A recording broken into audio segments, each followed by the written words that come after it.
You weren't into makeup into your wedding day? I guess makeup was my form of art and is my form of art.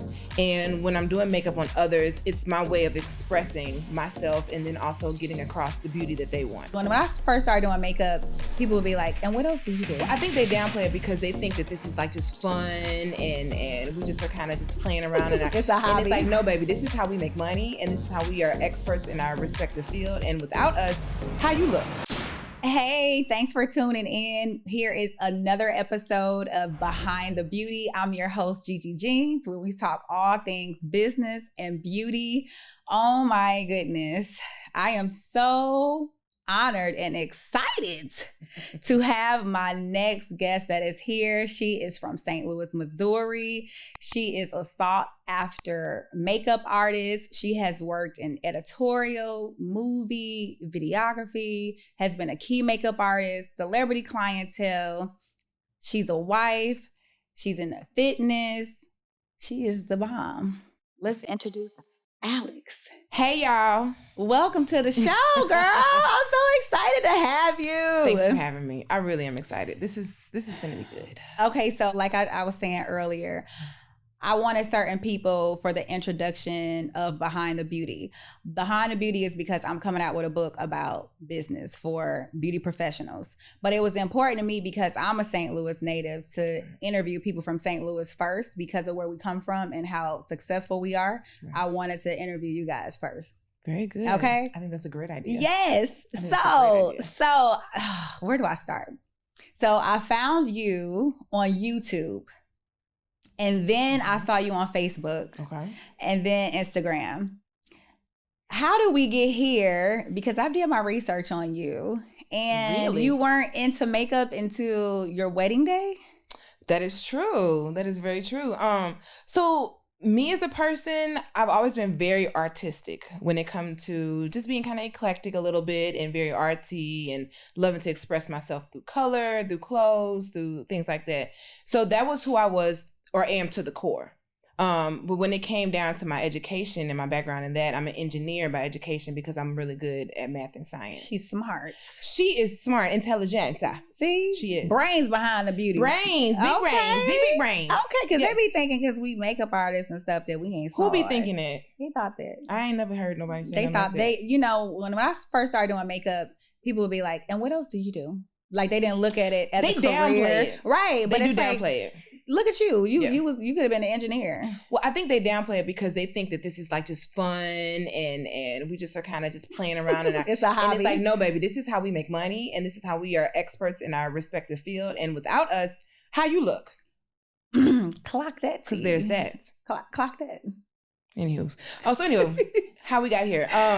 Because I can go on a tangent, baby. I got the ADD, ADHD. I will go here, left, wherever. Yeah, go ahead. So I guess makeup was my form of art and is my form of art. And when I'm doing makeup on others, it's my way of expressing myself and then also getting across the beauty that they want.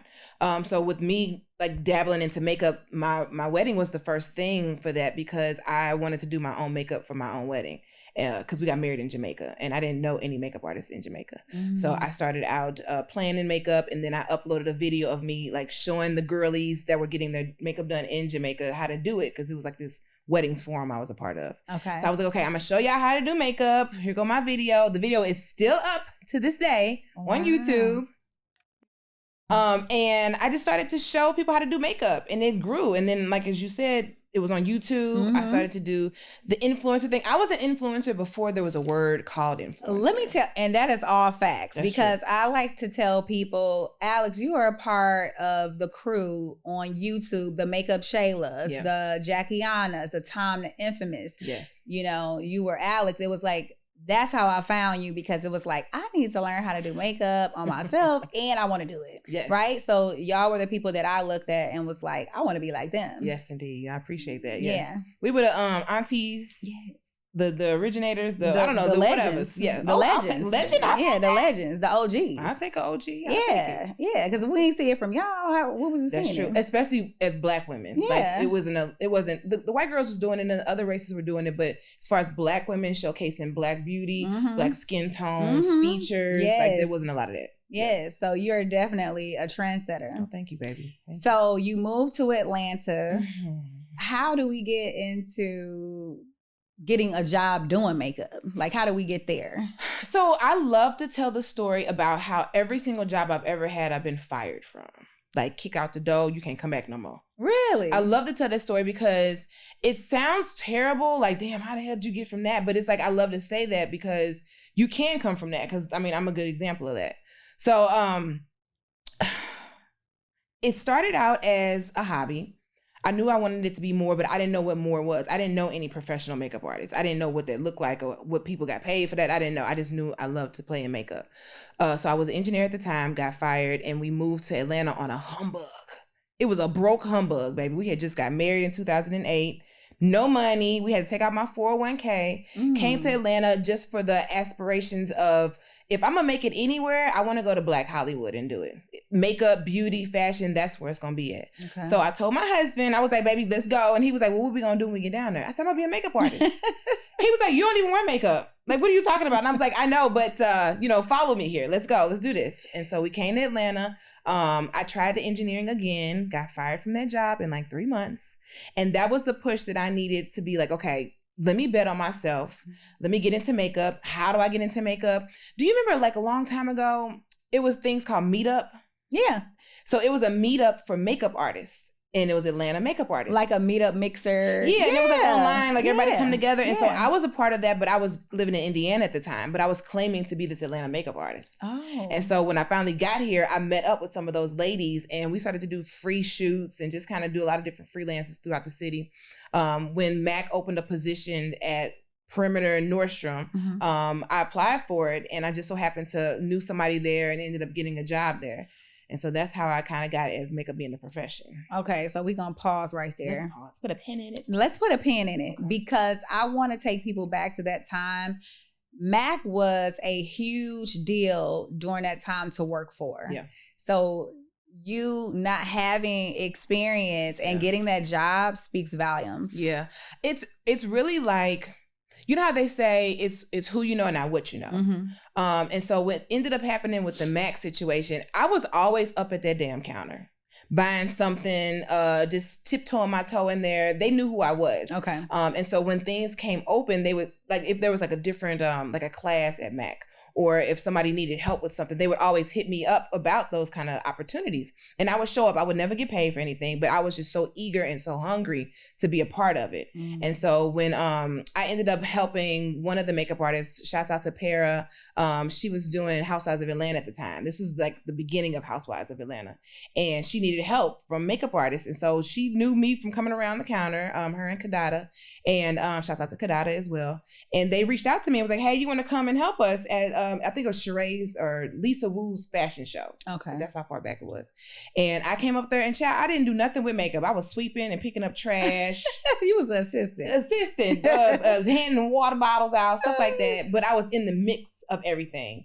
And so from me doing that, from them seeing that I had a great work ethic, that's when the position came about at Mac. And that's when she asked me to interview for the position. And so I ended up getting the job. And then the rest is history. Oh my goodness. But Mac was that girl. Mac, that's what I'm saying. Like, I didn't want to breeze over. Like, we talking about Mac now. Yeah. Mac was not the same. No. Mac was a big deal. It's like if you work for Mac, no one questioned your skill set. That's right. Right? So people came to that counter looking for you for photo shoots, for weddings, for everything, because that's how much talent that you had. That's exactly Any color complexion. That's right. You knew how to do everybody. Yeah. And then you can also do creative makeup. Exactly. And that's when the true artist comes out. So Mac taught us a lot about customer service, a lot about selling a product. Because honestly, we were just salespeople. If you were passionate about your art, then of course you took it to another level and people came back and saw you like, our Mac counter was jumping. But we had everybody there. That's how I ended up meeting Miss Lucy and doing the Brat, because they came up to the Mac counter. And Miss Lucy introduced me to Brat and Brett would come up to the counter and get her damn makeup done. That is up at the counter. Like it was lit at the counter. Brett is down to earth, baby, because if you gonna come and you gonna sit there with the rest of the people, baby, you are humble. She was, and she needed her makeup done. I love it. And I was at work, so what you gonna do?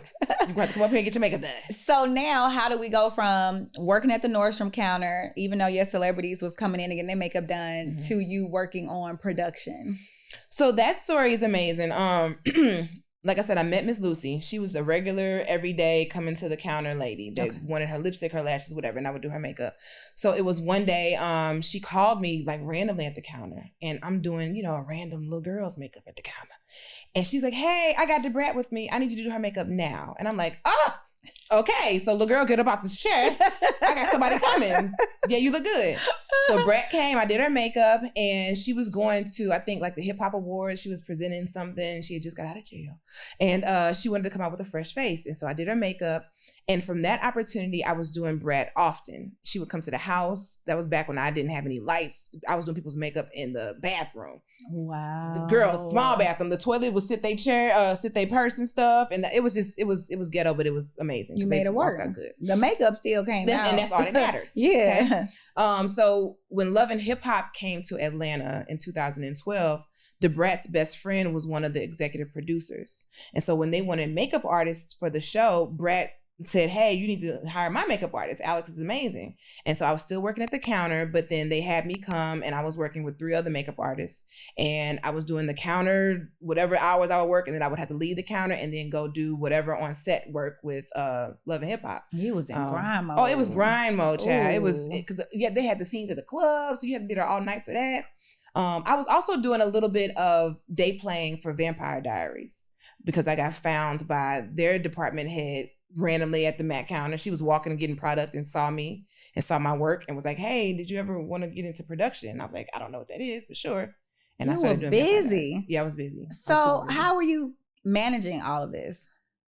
I don't think that managing, I don't even think that was a thing back then. Okay. It was grind mode back then. You was just like, whatever, I'm going to take it. I'm going to work it in. I was taking whatever was coming. I was doing anything that they asked me to. I was young. I was in my 20s still. So I was like, had all the energy in the world. Yes. I was newly married, and that kind of took a hit a little bit because I was so busy. Mm-hmm. But I had to because I needed to get my name out there. Right. And I had a feeling that like I was going to transition out of Mac soon. So I had to kind of like, make some moves. Okay. Yeah, I had to do some things. Okay. So you working at Mac, you working on Vampire Diaries, you working on Love and Hip Hop, which was the #1 show at that time. It was just like, whoa, what is this on our TV, right?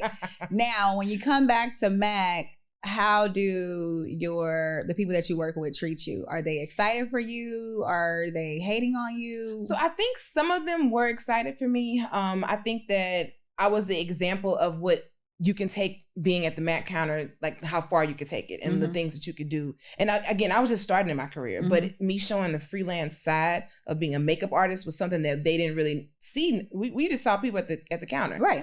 Or you may have seen makeup artists that were doing magazines or fashion shows, but it was nobody that you could really touch and feel and see what they were doing on an everyday basis. Especially somebody Black. Exactly. Especially somebody Black. Yeah.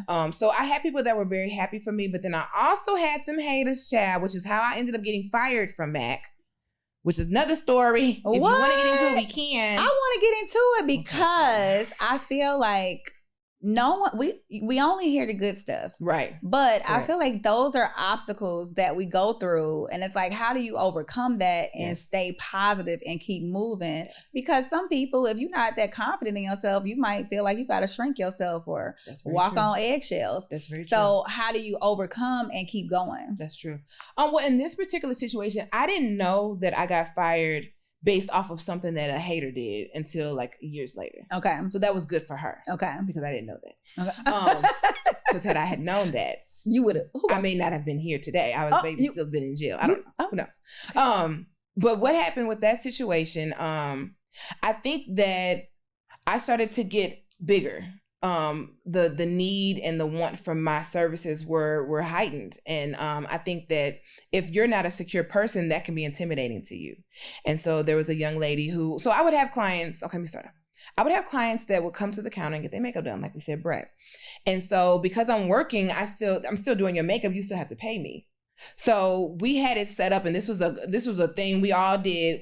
they would pay you through tips, and they would stick the money on the counter, and that's how you would get paid. Because normally at Mac, you pay like a $50 minimum purchase, and that goes to the counter. Right. Because we really weren't supposed to be taking no tips. Correct. Right. So they say. Right, but we took them. We took the tips in a different way. Yeah. Correct. Yeah. So it was a me taking tips situation. Okay. And then again, not tips, but I was getting paid for my services. And what happened was one of the girls at the counter noticed it, and even though she was doing it, she went and told the manager. So they ended up kind of doing an investigation to where security from another Nordstrom came and acted like she was a client and was like, hey, I don't want to, buy anything from the counter. I just want to tip you. Is that okay? And I was like, sure, yeah, go ahead and tip me. So she tipped me and everything was fine and dandy. Well, baby, whoop, whoop.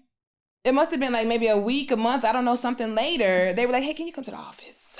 Not the setup. Can you come to the office? I said, sure, I went up to the office and they were like, we understand that you've been taking tips and you're supposed to give those tips to the employee relief fund. Those are not your tips. And I'm like, lies you tell. They asked me how many times had I been doing it. I said, well, how many times did you catch me?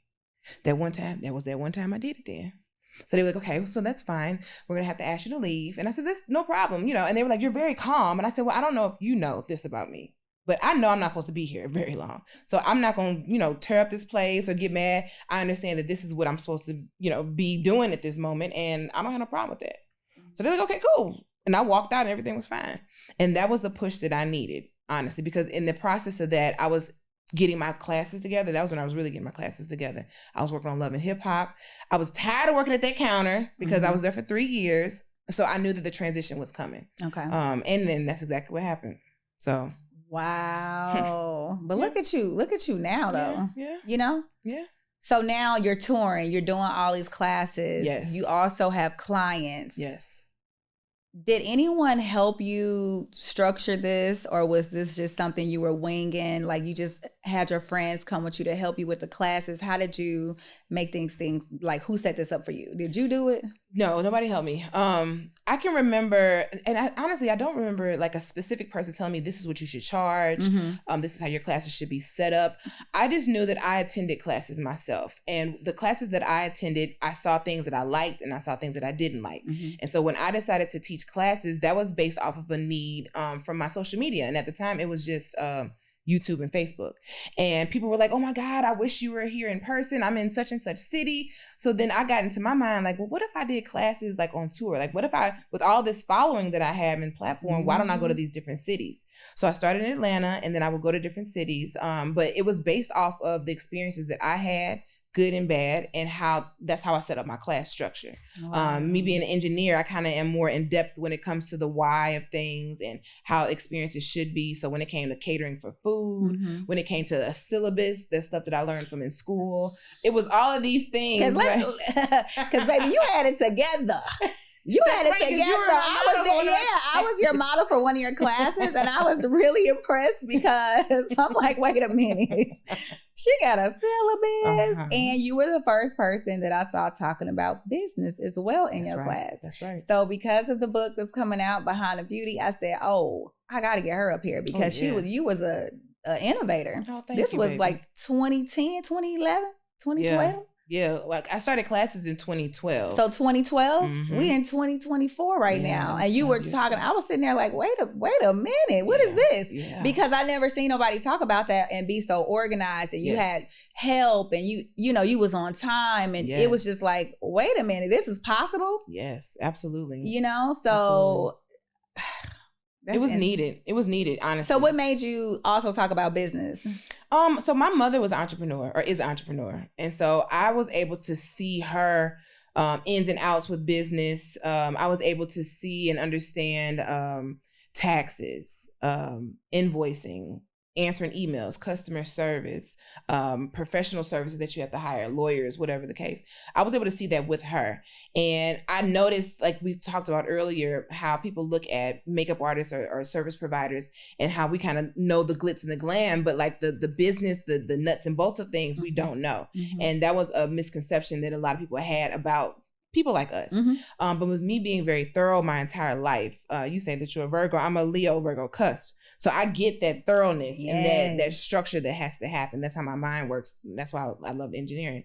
But it took a bad experience, to be honest with you, as to why I was like, okay, I'm gonna learn from this and I need to teach others from this. Okay. When I first started in business, I started out like normal people did, a sole proprietor, Mm-hmm. you know, when it came to taxes. And I wasn't making a whole lot of money in the beginning as a makeup artist. When I kicked into doing these classes, I'm making thousands and thousands and thousands and thousands of dollars. Yes. I'm still a sole proprietor. Mm. So when it came down for tax time, I got hit upside the damn head. You got ate up. Baby, it was one year I owed $30,000. This is 2012. This is when I'm, you know, a young baby going through this.